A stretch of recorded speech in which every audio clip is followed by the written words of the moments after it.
Most educators are familiar with Bloom's Taxonomy, a model that classifies different levels of human cognition in thinking, learning, and understanding.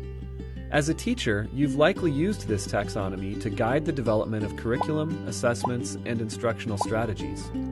But how is this model affected in an age of digital technology, and how might it influence your instructional design? Let's take a step back. Bloom's taxonomy was created in the 1950s by educational psychologist Benjamin Bloom and his colleagues. The three lower levels, knowledge, comprehension, and application, are more basic levels of cognition, also called lower-order thinking skills. This would include concrete thinking, memorization, and understanding. The three upper levels, analysis, synthesis, and evaluation, referred to as higher-order thinking skills, include abstract, critical, metacognitive, and creative thinking. Some have likened the model to a mountain or a stairway, where teachers set learning objectives and design learning experiences to guide students to higher levels of thinking. The taxonomy has become an important model for structuring students' learning processes. In the 1990s, Bloom's taxonomy was updated by a group led by David Krathwohl, one of the original authors, and Lauren Anderson, a former student of Bloom's. To make the model relevant to 21st century learning, one of their main changes was updating the nouns associated with each level to action-oriented verbs. This differentiation positions thinking as an action-based process rather than one of passive acquisition. For example, knowledge was replaced with remember, analysis was changed to analyze, and so on. They also reordered the last two steps. Evaluation, which was previously at the top, was moved down, and creating, formerly synthesis, was moved to the top.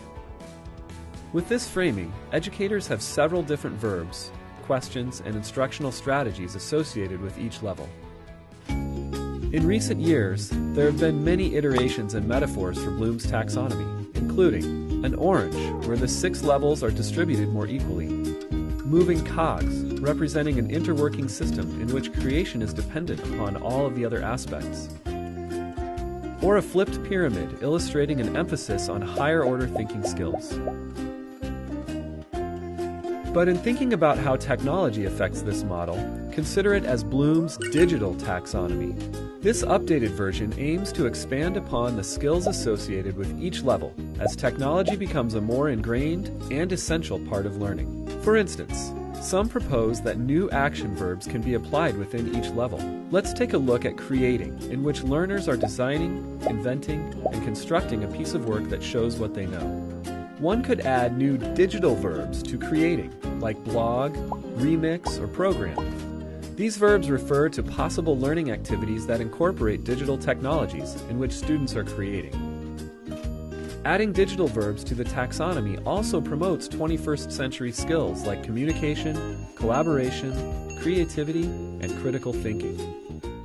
Others have taken the 6 levels of the taxonomy and aligned them with technology tools that help foster each level. For example, as a teacher, you can think about how to integrate apps and websites that help students remember content, like flashcards or drill and practice tools. There are tools that help students analyze and make sense of content, like reading charts, graphs, or mind maps. Or you can think about what tools support student creation, like producing, podcasting, blogging, coding, editing, and more. With these examples, the focus should not necessarily be on the tools themselves, but on how the tools can be vehicles in transforming student thinking at different levels. So, as you weave technology into your teaching, ask yourself, how can the tools you use support different cognitive levels? Which tools help you address lower-order thinking skills? And which can help challenge students' higher-order thinking skills? Consider how Bloom's digital taxonomy can help you identify ways to design technology-rich learning experiences for your students.